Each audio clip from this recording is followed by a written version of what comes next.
नमस्कार दोस्तों, स्वागत है आपका हमारे चैनल पर। आज हम आपको महाभारत के उस अमर योद्धा की कहानी सुनाने जा रहे हैं, जिसका नाम सुनते ही साहस और शौर्य की तस्वीर उभरती है। जी हाँ, हम बात कर रहे हैं अश्वत्थामा की। तो आइए, इस महान योद्धा की अद्भुत और रहस्यमय कहानी को जानें।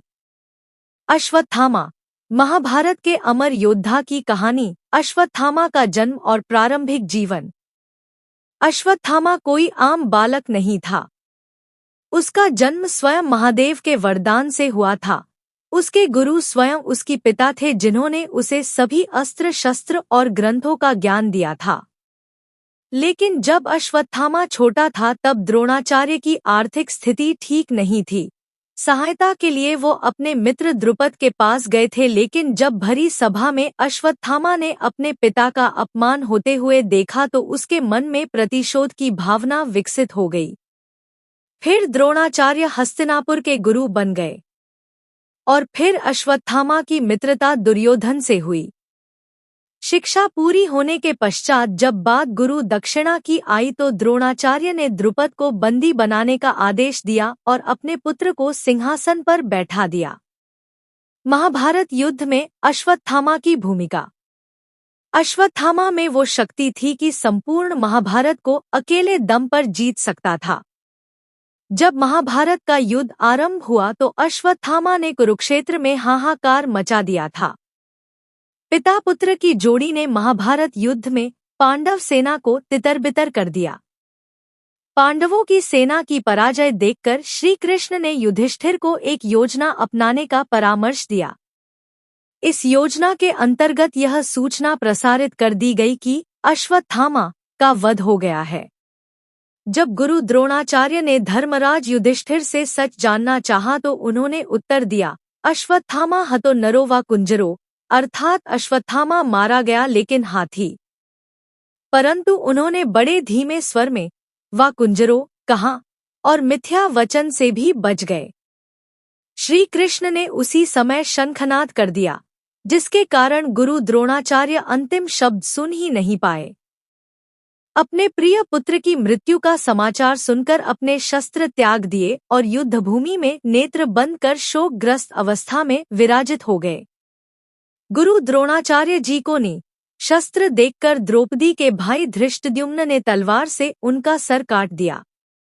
पिता की मृत्यु की खबर सुनते ही अश्वत्थामा ने अपना आपा खो दिया। जिस गुरु ने इन पांडवों को शिक्षा दी, उसे इस निर्दयता से मार दिया। मैं द्रोण पुत्र अश्वत्थामा प्रतिज्ञा लेता हूँ, इन पांडवों के पूरे वंश का सर्वनाश कर दूंगा। फिर उसने धृष्टद्युम्न का वध कर दिया। फिर अश्वत्थामा और अर्जुन के बीच भीषण युद्ध आरंभ हुआ। कहते हैं, अगर उस दिन सूर्यास्त ना होता तो अश्वत्थामा अर्जुन का वध कर देता। लेकिन फिर अश्वत्थामा ने वो किया जिसकी कल्पना नहीं की जा सकती थी। उसने छुपकर पांडवों के शिविर में घुसकर और नियमों के विरुद्ध आधी रात में कृपाचार्य तथा कृतवर्मा की सहायता से पांडवों के शेष वीर महारथियों का वध कर डाला। केवल इतना ही नहीं, उसने पांडवों और द्रौपदी के सभी 5 पुत्रों का भी वध कर दिया था। उसने वो कर्म किए जिसकी निंदा दुनिया आज भी करती है। अगले दिन युद्ध में अर्जुन के शोक और क्रोध की कोई सीमा नहीं थी, लेकिन इतने दुष्कर्मों के बाद भी अश्वत्थामा नहीं माना और ब्रह्मास्त्र चला दिया। फिर कृष्ण की आज्ञा पर अर्जुन ने भी अश्वत्थामा पर ब्रह्मास्त्र चला दिया, लेकिन फिर वेद व्यास जी प्रकट हुए और उन्होंने ब्रह्मास्त्र वापस लेने का आदेश दिया। आज्ञानुसार अर्जुन ने ब्रह्मास्त्र वापस ले लिया, लेकिन अश्वत्थामा को यह विधि नहीं आती थी तो उसने ब्रह्मास्त्र को अभिमन्यु की विधवा उत्तरा के गर्भ की ओर मोड़ दिया और पांडवों का वंश गर्भ में ही नष्ट हो गया। लेकिन ये देखने के बाद कृष्ण ने अपने सुदर्शन चक्र से अश्वत्थामा की मणि को निकाल लिया, उसे वो श्राप दिया जिससे वो अमर हो गया। श्री कृष्ण ने कहा, जिस प्रकार तूने पतित कर्म कर द्रौपदी की ममता को सदा के लिए शोक संतप्त कर दिया है, उसी तरह तू भी अपने इस अमूल्य मणि से विच्छेदित किए जाने से हुए घाव के साथ जीवित रहेगा। तू मृत्यु मांगेगा किंतु तेरी मृत्यु नहीं होगी। तू शारीरिक और मानसिक आघातों की पीड़ा भोगता हुआ उस दुख को अनुभव कर सकेगा जो तूने दूसरों को दिए हैं, और कभी शांति को प्राप्त नहीं होगा। ये सुनते ही अश्वत्थामा ने श्री कृष्ण ने क्षमा मांगी और इस श्राप का उपाय पूछा। जब श्री कृष्ण का क्रोध शांत हो गया तब उन्होंने कहा, कलयुग में कली के नाश के लिए मैं कल की रूप में आऊंगा और तब तुम मेरी रक्षा करोगे और मैं तुम्हारा उद्धार। तो ये थी अश्वत्थामा की कहानी जो सृष्टि के अंत तक भटकता रहेगा। दोस्तों, यह थी अश्वत्थामा की कहानी।